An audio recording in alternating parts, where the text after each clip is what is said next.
오늘 말씀은 누가복음 14장 25절에서 35절 말씀입니다.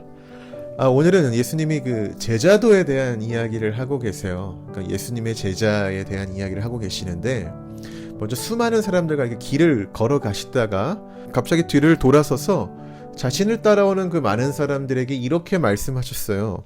물은 내게 오는 자가 자기 부모와 처자와 형제와 자매와 더욱이 자기 목숨까지 미워하지 아니하면 능히 내 제자가 되지 못하고, 누구든지 자기 십자가를 지고 나를 따르지 않는 자도 내 제자가 될 수 없다. 그러니까 지금 예수님의 제자가 되는 것이 얼마나 어려운 일인지, 그리고 우리 삶에서 분명한 결단을 내려야만 예수님의 제자가 될 수 있다라고 말씀하시는 거죠.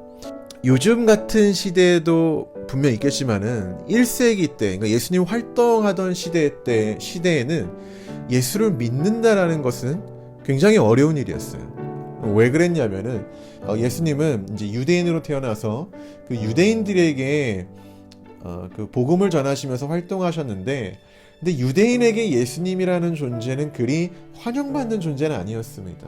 그래서 유대인 가족 내에서 자기 가족 중에 어떤 한 명이 예수님을 따른다고 하면은 비난을 받고 가족으로부터 질책을 당하는 그런 상황이었죠. 그렇다면 이 예수를 따르게 된 그 가족 중 한 명은 양자택일을 해야 돼요. 가족을 버려두고 예수를 따르던가, 아니면은 예수님이 전파하는 하나님 나라의 복음을 믿지 않고 가족을 선택하든가, 그러니까 이렇게 양자택일을 해야 되는 그런 상황이 분명히 있었다라는 거죠. 근데 그럴 때 어떻게 된다라는 겁니까?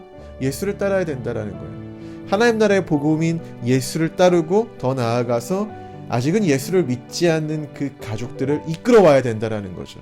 그러니까 이 가족들을 미워하라는 얘기는 평생 그 가족들을 보지 않고 증오하면서 살라는 이야기가 아니라, 하나님 나라의 복음을 전파하는 그 예수, 하나님의 아들이신 예수를 선택하고 후에는 그 가족들에게 그 복음을 전해야 된다는 얘기죠. 그러니까 우선순위를 정하라는 이야기입니다.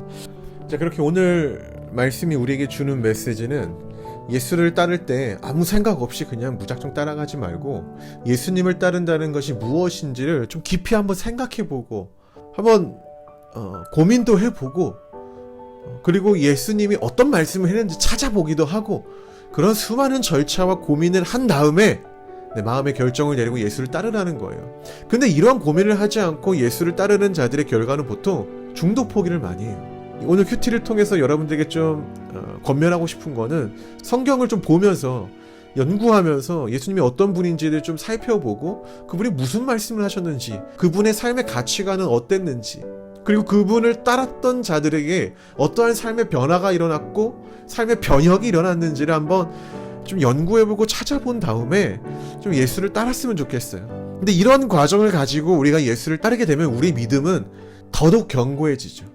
예수의 길이 맞다라는 우리가 확신이 들었을 때 더 놀라운 일들을 행할 수 있는 겁니다. 근데 그렇지 않은 사람들은 자꾸 재는 거죠. 내가 여기서 예수를 선택하는 것이 맞는 것인지, 아니면은 이 세상의 이익을 선택하는 것이 맞는 것인지 갈등하고 고민한다는 거예요.